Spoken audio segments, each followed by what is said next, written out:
ഇന്ന് ഞാൻ പറയാൻ പോകുന്നത് ബന്ധമാൻ ഹൂക്കർ ക്ലാസിഫിക്കേഷനിലെ മൂന്നാമത്തെ ക്ലാസ്സായ മോണോകോട്ടിലിഡനെ കുറിച്ചാണ്. ഡൈകോട്ടിലിഡനെയും ജിംനോസ്പെർമയും നമ്മൾ ഓൾറെഡി പറഞ്ഞു കഴിഞ്ഞു. മോണോകോട്ടിലിഡനയുടെ ജനറൽ ക്യാരക്ടേഴ്സും നമ്മൾ പറഞ്ഞതാണ് അല്ലേ? എന്തൊക്കെയായിരുന്നു?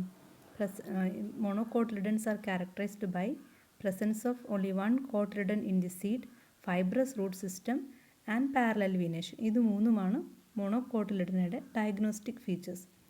ഇനി ബന്ധം ആൻഡ് ഹൂക്കർ മോണോകോട്ടിലിഡനെ എങ്ങനെയാണ് ഡിവൈഡ് ചെയ്തിരിക്കുന്നത് നോക്കാം. 7 സീരീസ് ആയിട്ടാണ് മോണോകോട്ടിലിഡനെ ഡിവൈഡ് ചെയ്തിട്ടുള്ളത്. മൈക്രോസ്പെർമെ, എപ്പിഗൈനെ, കൊറോണറിയെ, കാലിസിനെ, ന്യൂഡിഫ്ലോറെ, അപ്പോകാർപ്പെ, ഗ്ലൂമേസിയെ. ഇനി ഓരോ സീരീസിൻ്റെയും ഡയഗ്നോസ്റ്റിക് ക്യാരക്ടേഴ്സ് എന്തൊക്കെയാണെന്ന് നമുക്ക് നോക്കാം. Series 1 Microspermae. Microspermae means minute seeded. ആ പേര് പറയുന്ന പോലെ തന്നെ ഈ സീരീസിൽ വരുന്ന പ്ലാന്റ്സിൻ്റെ എല്ലാം ഫ്ലവേഴ്സ് പ്രൊഡ്യൂസ് ചെയ്യുന്നത് വളരെ മൈന്യൂട്ടായിട്ടുള്ള സീഡ്സാണ്. For example, Orchidaceae is one of the common families included in the series. ഈ ഓർക്കിഡിൻ്റെ ഫ്ലവർ നോക്കിയാൽ നമുക്ക് കാണാം ഇതിൻ്റെ പെരിയാന്ത്. ഒരു കാര്യം ശ്രദ്ധിക്കുക, മോണോകോട്സിനും പെരിയാന്താണുള്ളത്. കാലിക്സും കൊറോള എന്നുള്ള ഡിഫറൻസിയേഷൻ ഇല്ല. പെരിയാന്ത് ലോബ്സാണ് ഉള്ളത്. പെരിയാന്തിൻ്റെ ഓരോ ലോബ്സിനും വിളിക്കുന്ന പേര് ടെപ്പൽ എന്നുമാണ്. മൈക്രോസ്പെർമെ സീരീസിൽ പെരിയാന്ത് പെറ്റലോയിഡ് ആയിരിക്കും. ദാറ്റ് മീൻസ് കളർഫുൾ പെരിയാന്തായിരിക്കും. ഇൻഫീരിയർ ഓവറി ആയിരിക്കും. സീഡ്സ് വളരെ മൈന്യൂട്ട് സീഡഡ് ആയിരിക്കും. ഇത് നിങ്ങൾക്ക് നോക്കി കഴിഞ്ഞാൽ അറിയാം, ഓർക്കിഡിൻ്റെ ഓവറി ഇൻഫീരിയർ ആണ്. മെച്ചുറായി കഴിയുമ്പോൾ അത് ഉണങ്ങിക്കഴിയുമ്പോൾ സീഡ്സ് പൊട്ടി പുറത്ത് വരുന്നത് കാണാം. അത് കാറ്റത്ത് പറന്നു പോകുന്ന മൈന്യൂട്ട് സീഡ്സാണ്. ഈ കാരണം കൊണ്ടാണ് മൈക്രോസ്പെർമ എന്നുള്ള പേര് തന്നെ ആ സീരീസിന് കൊടുത്തിട്ടുള്ളത്. Next is series Epigynae. Epigynous means inferior ovary. അപ്പോൾ എപ്പിഗൈനെ സീരീസിൽ വരുന്ന ഫാമിലിയിലെ എല്ലാം flowers they are characterized by inferior ovary. A common family coming under this series is Musaceae family. നമ്മുടെ പ്ലാന്റെയിൻ, വാഴയൊക്കെ ഉൾപ്പെടുന്ന ഫാമിലിയാണ്. ഇതിൻ്റെ ഓവറി കണ്ടാൽ നിങ്ങൾക്കറിയാം, ഇതാണ് ഓവറി. ഓവറി ഇൻഫീരിയർ ആണ്. ആ ഓവറിയുടെ മുകളിൽ നിന്നാണ് ടെപ്പൽസ് അറൈസ് ചെയ്തിട്ടുള്ളത്. ഇത് മ്യൂസേസിയ ഫാമിലിയിലെ മറ്റൊരു മെമ്പറാണ്, ഹെലിക്കോണിയ. അപ്പോൾ എപ്പിഗൈനയുടെ ക്യാരക്ടേഴ്സ് എന്താ? Inferior ovary, large seeds and one more character, sepaloid perianth. Third series Coronarieae. ഇവിടെ ഓവറിയുടെ പൊസിഷൻ സുപ്പീരിയർ ആണ്. പെരിയാന്ത് പെറ്റലോയിഡുമാണ്. ഈ സീരീസിൽ വരുന്ന 2 ഇമ്പോർട്ടൻറ്റ് ഫാമിലീസാണ് ലിലിയേസിയം, കമളിനേസിയം. ലില്ലി ഫാമിലി പെറ്റലോയിഡാണ്. പെറ്റൽസ് എന്ന് തന്നെയാണ് നമ്മൾ വിളിക്കുന്നത് അല്ലേ? ശരിക്കും ഇത് പെരിയാന്താണ്. ഇത് കമളിന എന്ന് പറയും. ഫാമിലി കമളിനേസിയിലൊരു മെമ്പറാണ്. റോഡ് സൈഡിലും പറമ്പിലുമൊക്കെ ധാരാളമായിട്ട് കാണുന്ന ഒരു വീടാണിത്. ടെപ്പൽസ് പെറ്റലോയിഡാണ്. Ovary superior. Next series Calycinae. കാലിസിനയിൽ വരുന്ന ഒരു ഇമ്പോർട്ടൻറ്റ് ഫാമിലിയാണ് അരക്കേസിയെ ഓർ പാം ഫാമിലി. മുമ്പ് പാമേസി എന്നൊരു പേര് ഇതിനുണ്ടായിരുന്നു. പാമേ എന്നുള്ള പേരായിരുന്നു ഉണ്ടായിരുന്നത്. But according to the rules of ICBN, a family should end in the letters CEAE. അപ്പോൾ പാമേ എന്ന് പറയുന്ന ഫാമിലി നെയിം ഈ റൂള് ഒബേ ചെയ്യാത്തത് കൊണ്ട് ആ പേര് മാറ്റിയിട്ട് അരക്കേസി എന്നുള്ള പുതിയ പേര് കൊടുക്കുകയുണ്ടായി. ഇനി ഇതിൻ്റെ ക്യാരക്ടേഴ്സ് നോക്കിയാൽ അറിയാം. ഇതിൻ്റെ ടെപ്പൽസ് വളരെ ഹാർഡാണ് അല്ലേ? തെങ്ങും പൂവിൻ്റെ ടെപ്പൽസ് വളരെ ഹാർഡാണ്. അപ്പോൾ സെപ്പലോയിഡ് പെരിയാന്താണുള്ളത്. ഓവറി സുപ്പീരിയർ ആണ്. പിന്നെ മറ്റൊരു പ്രധാന ക്യാരക്ടർ നിങ്ങൾ നോട്ട് ചെയ്തിട്ടുണ്ടോ? തെങ്ങും പൂവിന് ഫീമെയിൽ ഫ്ലവറും മെയിൽ ഫ്ലവറും സെപ്പറേറ്റ് ആയിട്ടാണ് ഉണ്ടാവുക. മെയിൽ ഫ്ലവർ ഇൻഫ്ലോറസൻസിൻ്റെ ടെർമിനൽ റീജിയനിലും ഫീമെയിൽ ഫ്ലവർ ഇൻഫ്ലോറസൻസിൻ്റെ ബേസൽ റീജിയനിലുമാണ് അറേഞ്ച് ചെയ്തിട്ടുള്ളത്. ഈ രണ്ട് ഫ്ലവേഴ്സിനും പെഡിസലില്ലാത്ത ഫ്ലവറാണ്. സെസൈൽ ഫ്ലവർ എന്ന് പറയാം. ഇത് നോക്കിയാൽ ആ വലുതായിട്ട് കാണുന്നത് മച്ചിങ്ങ എന്നൊക്കെ പറയുന്ന അതാണ് അതിൻ്റെ ഫീമെയിൽ ഫ്ലവർ. ഈ ഫീമെയിൽ ഫ്ലവറിന് ടെപ്പൽസ് ഉണ്ട്. നമ്മൾ ഇളക്കി കളയുന്ന ആ സ്പൂൺ പോലെ ഇരിക്കുന്ന ടെപ്പൽസ് ഉണ്ട്. എന്നാൽ മെയിൽ ഫ്ലവറിനും ഉണ്ട് ടെപ്പൽസ്. മെയിൽ ഫ്ലവറിന് ഓവറി ഇല്ല, സ്റ്റേമൻ മാത്രമേ ഉള്ളൂ. അതുകൊണ്ട് തന്നെ സ്റ്റാമിനേറ്റ് ഫ്ലവർ എന്നും, ഫീമെയിൽ ഫ്ലവറിന് കാർപ്പൽ മാത്രമേ ഉള്ളത് കൊണ്ട് കാർപ്പലേറ്റ് ഫ്ലവർ എന്നോ പിസ്റ്റിലേറ്റ് ഫ്ലവർ എന്നും ഒക്കെ പറയാം. Next family Nudiflorae. നൂഡിഫ്ലോറയിൽ വരുന്ന പ്ലാന്റ്സ് പ്രൊഡ്യൂസ് ചെയ്യുന്നതും യൂണിസെക്ഷൽ ഫ്ലവേഴ്സാണ്.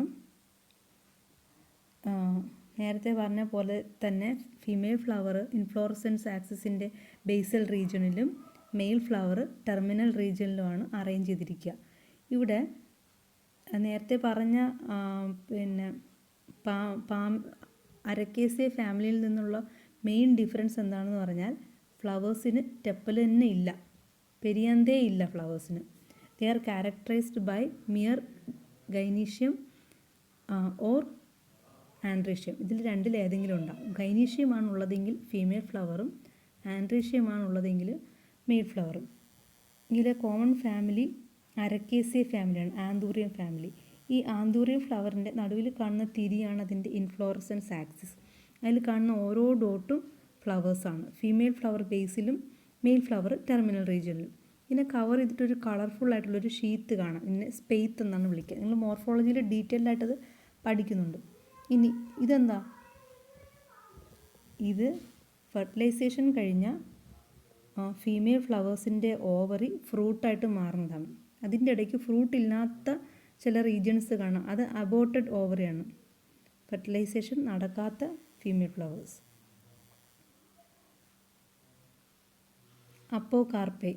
അപ്പോകാർപ്പസ് means free carpels. അപ്പോൾ ഈ സീരീസിൽ വരുന്ന പ്ലാന്റ്സിൻ്റെ ഫ്ലവേഴ്സ് പ്രൊഡ്യൂസ് ചെയ്യുന്നത് ഫ്രീ കാർപ്പൽസ് ആയിരിക്കും.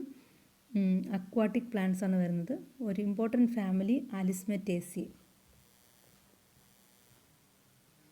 ഇവിടെ പെരിയാന്ത് പെറ്റലോഡാണ്. ഓരോ സീരീസിൻ്റെയും ക്യാരക്ടർ പഠിക്കാനുള്ള എളുപ്പ വഴി ആ സീരീസിൽ വരുന്ന കോമൺ ഫാമിലി ഏതാണെന്ന് ഓർക്കുക. എന്നിട്ട് ആ ഫാമിലിയുടെ ക്യാരക്ടേഴ്സ് വെച്ചിട്ട് ജനറൽ ക്യാരക്ടേഴ്സ് പറയാം. The last series Glumaceae. ഗ്ലൂമേസിയയിലെ പെരിയാന്ത് സ്കെയിൽ ലൈക്ക് പെരിയാന്തായിരിക്കും, വളരെ ഹാർഡായിരിക്കും. ഇതുകൂടാതെ പെരിയാന്ത് ലോബ്സിനെ കവർ ചെയ്തിട്ട് ഗ്ലൂംസ് ഉണ്ടാവും.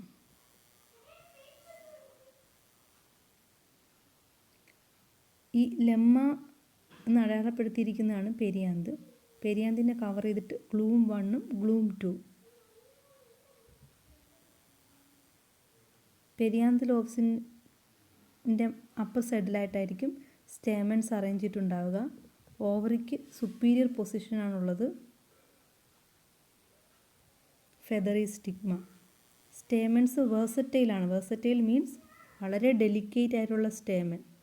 ഫിലമെൻറ്റും ആന്തർ ലോബും തമ്മിൽ ഒരു നേർത്ത അറ്റാച്ച്മെൻറ്റ് മാത്രമേ ഉള്ളൂ. അത് വിൻഡ് ഡിസ്പേഴ്സലിന് വേണ്ടിയിട്ടുള്ള ഒരു അഡാപ്റ്റേഷനാണ്.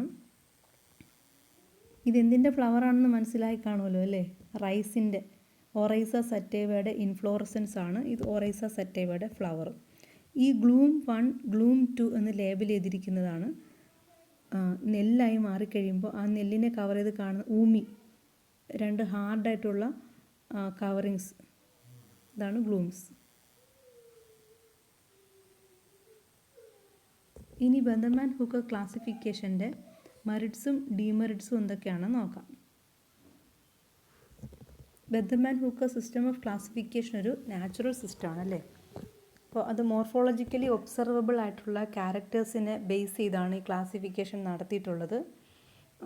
ആ പ്ലാന്റ്സിനെ കുറിച്ചുള്ള ഡിസ്ക്രിപ്ഷനൊക്കെ വളരെ ആക്യുറേറ്റ് ആണ്, വളരെ കൃത്യമായിട്ടുള്ള ഡിസ്ക്രിപ്ഷനാണ്.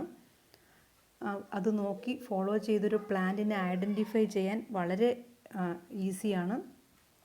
പിന്നെ അടുത്ത ഒരു മെറിറ്റ് എന്താണെന്ന് വെച്ചാൽ മോർഫോളജിക്കൽ ക്യാരക്ടേഴ്സ് നോക്കിയാണ് ക്ലാസിഫൈ ചെയ്തതെങ്കിൽ പോലും ഇവല്യൂഷണറി റൂൾസും അവിടെ സാറ്റിസ്ഫൈ ചെയ്തിട്ടുണ്ട്. അതിനുള്ളൊരു പ്രധാന എക്സാമ്പിളാണ് ഈ ക്ലാസിഫിക്കേഷനിലെ ഫസ്റ്റ് ഓർഡർ ആയിട്ടുള്ള റാനീൽസിൽ വരുന്ന ട്രീ ഫോംസ്. ആ റാനീൽസിലെ ആ ഫാമിലിയിലെ എല്ലാ മെമ്പേഴ്സിൻ്റെ ക്യാരക്ടേഴ്സ് അത് വളരെ പ്രിമിറ്റീവായിട്ടുള്ള ക്യാരക്ടേഴ്സാണ്. ജിംനോസ്പേംസുമായിട്ട് അഫിനിറ്റി കാണിക്കുന്നുണ്ട്, പ്രിമിറ്റീവ് ക്യാരക്ടറാണ്. അഡ്വാൻസ്ഡ് ആയിട്ടുള്ള ഫാമിലി മോണോകോട്ടിലിഡനയിൽ വരുന്നതാണ്. അപ്പോൾ മോർഫോളജിക്കൽ ക്യാരക്ടേഴ്സ് നോക്കുന്നതിനോടൊപ്പം തന്നെ ഇവല്യൂഷണറി റൂൾസും അവിടെ സാറ്റിസ്ഫൈ ചെയ്തിട്ടുണ്ട്.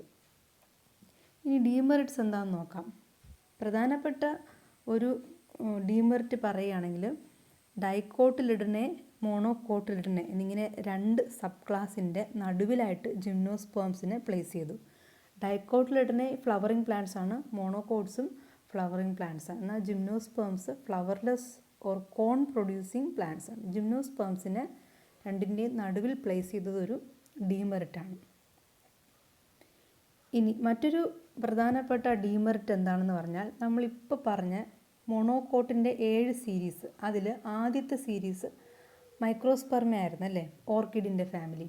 ഈ ഓർക്കിഡ് അഡ്വാൻസ്ഡ് ആയിട്ടുള്ള മറ്റ് അനേകം ക്യാരക്ടേഴ്സ് കാണിക്കുന്നുണ്ട്. അപ്പോൾ ഈ 7 സീരീസിൽ ഫസ്റ്റ് സീരീസ് അതിന് കൊടുത്തത് ശരിയായില്ല. അതിന് കുറച്ചും കൂടെ അഡ്വാൻസ്ഡ് ആയിട്ടുള്ള ഒരു പൊസിഷൻ കൊടുക്കാമായിരുന്നു. അതൊരു ഡീമെറിറ്റാണ്. ഇനി ചില ക്ലോസ്ലി റിലേറ്റഡ് ആയിട്ടുള്ള ഫാമിലീസിനെ വളരെ ദൂരെ പ്ലേസ് ചെയ്തിട്ടുണ്ട്. അതിന് എക്സാമ്പിളായിട്ട് പറയുന്നത് കർവംബ്രിയ എന്ന് പറയുന്ന സീരീസും കാരിയോഫില്ലേൽസ് എന്ന് പറയുന്ന സീരീസും വളരെ റിലേറ്റഡ് ആയിട്ടുള്ളതാണ്. എന്നാൽ കാരിയോഫില്ലേസിയെ പ്ലേസ് ചെയ്തിട്ടുള്ളത് ഫസ്റ്റ് ഇതിലാണ്, തലാമിഫ്ലോറെ സീരീസിലാണ് കാരിയോഫില്ലേസിയെ ഫാമിലിയെ പ്ലേസ് ചെയ്തിട്ടുള്ളത്. കർവംബ്രിയെ പ്ലേസ് ചെയ്തിരിക്കുന്നത് മോണോക്ലമീഡിയയിലും. അപ്പോൾ വളരെ അകലത്തായിപ്പോയി ആ പ്ലേസ്മെൻറ്റ്. അത് ഒരു ഡീമെറിറ്റാണ്. ഇത് കൂടാതെ വളരെ റിലേറ്റഡ് ആയിട്ടുള്ള അൺറിലേറ്റഡ് ആയിട്ടുള്ള യാതൊരു സിമിലാരിറ്റിയും കാണിക്കാത്ത പല ഫാമിലീസിനെയും ഒരു സീരീസിലോ ഒരു ഓർഡറിലോ പ്ലേസ് ചെയ്തിട്ടുണ്ട്. ഇതൊക്കെ ബന്ധമാൻ ഹൂക്കറിൻ്റെ ഡീമെറിറ്റ്സ് ആയിട്ട് പറയാം.